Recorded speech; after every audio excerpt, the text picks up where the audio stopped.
Hi, this is Maria Fernandez. I'm a community creative herbalist, and I'm glad that I stopped the video before because it started raining.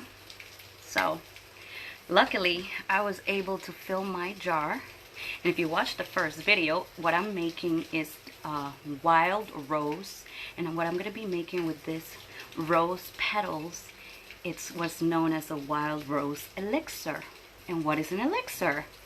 Well, an elixir is when you use alcohol and honey together to make a beautiful extraction of this beautiful, soft and gentle medicine that the rose gives us. So what I explained in the other video is that I normally use 100 proof vodka, and I'm not by any means affiliated with this brand. This is just the one I bought. Make sure it's 100 proof, because 100 proof means it's 50% water and then 50% alcohol. And I don't like doing math, and if I could do this, you could do this. Anybody could do this. You just got to learn certain parts and certain plants and make the connection, make the relationship, right? Whenever I make medicine, I like to use fresh plant material, and I love 100 proof vodka because it's soft and gentle. So I have a good balance of medicinal properties that are extracted with water and medicinal properties that are extracted with alcohol. So that's one part of the explanation. So I'm gonna put halfway up. Titi, bendición, how are you? Estoy haciendo un elixir de la flor que es, ¿cómo se dice? Wild. Rosa. Rosa, rosa, está maravillosa. Right? So it's a wild rose. So tengo some vodka, and I want to fill halfway with vodka. And now I have some honey that I'm going to put in top. And this is how you make an elixir. This is very, very simple. And what is this good for? This is good for a grieving heart. If you lost somebody because they died, if you lost somebody because their relationship ended, if you have a broken heart, rose is known to mend it, right? So that's what we use roses for. Roses are good for tonifying. So usually roses, if you put it in the skin, it like strengthens and tonifies. So I'm gonna shake this, shaking the honey and the vodka. Ba-da-ba-ba, because we gotta shake it.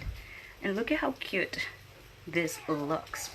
So what happens now, part of this process is having patience and doing it ahead of time. So I collected this, and we're what, like July?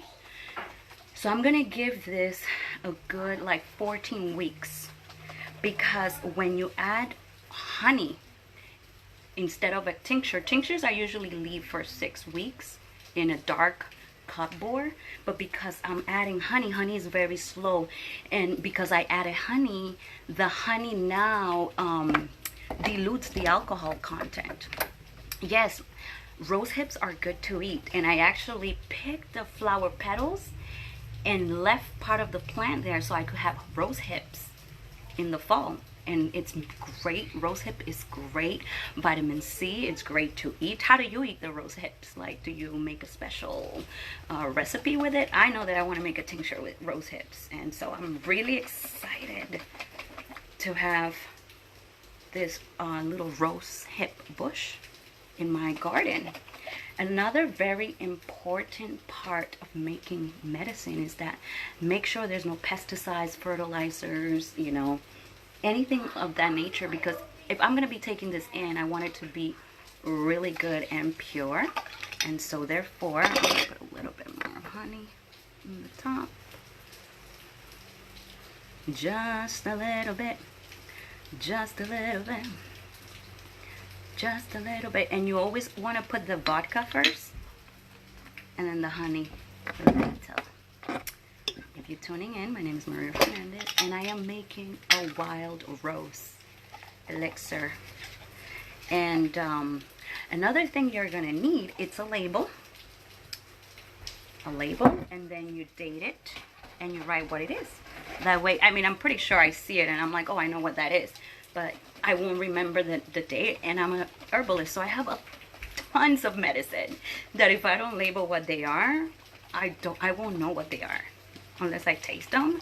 But it's just so much easier. Like if you're looking, look at how gorgeous this is. By the way, this cute little jar was full of local honey by my friend Trial, and her name is Jennifer Mesquita, and she like has her own honeys, and she's an amazing beekeeper. And I love how like she decorated her honey with this little cute little bee thing. How adorable. And so now I'm using her little jar that she gave me with honey to make rose elixir. So what is a rose elixir good for? It's good for colds and flu, so it's antiviral. And I'm not waiting for the winter to make this medicine, because normally that's when we start getting sick, when the cold comes around. So I'm preparing ahead of time, because that's what you have to do. You have to be prepared. And so I love making medicine, and I hope you start making yours too. But I'm gonna label it Wild Rose. Let me see. Let's see. Let's finish. Wild Rose, and I love the word elixir. It just sounds really cool. And I think today is what? Let me see. I have first date 7/1/20, and I'm gonna discard it in about 14 weeks, 12 to 14 weeks. So that's like 3 months. So I'm gonna call this discard by 7, 8, let's do 9:30. So it takes time. It takes time to do medicine. It takes time and patience. And so if you do support your local herbalist, they're doing work by like learning how to identify the plants. And it takes time, you know. To make a tincture takes 6 weeks. To make an elixir takes like 12 to 14 weeks. So everything takes time when it's done well. Don't rush the process. Okay, I'm trying to take the sticker out and label my jar, and I'm failing. By the way, look, I made a little elephant. I was trying to make, I don't know, I put the name of my tree, Sanja. Yeah. And I was trying to do Hana. But anyways, I'm going off subject now. I might get another label, because this one is not working. Okay, this one is. Here we go. Here we go. Here we go. Here we go. Okay. So now we label it. But it's not sticking. Having problems. There's always problems. But there's always solutions too. Alright, here we go. Bye now.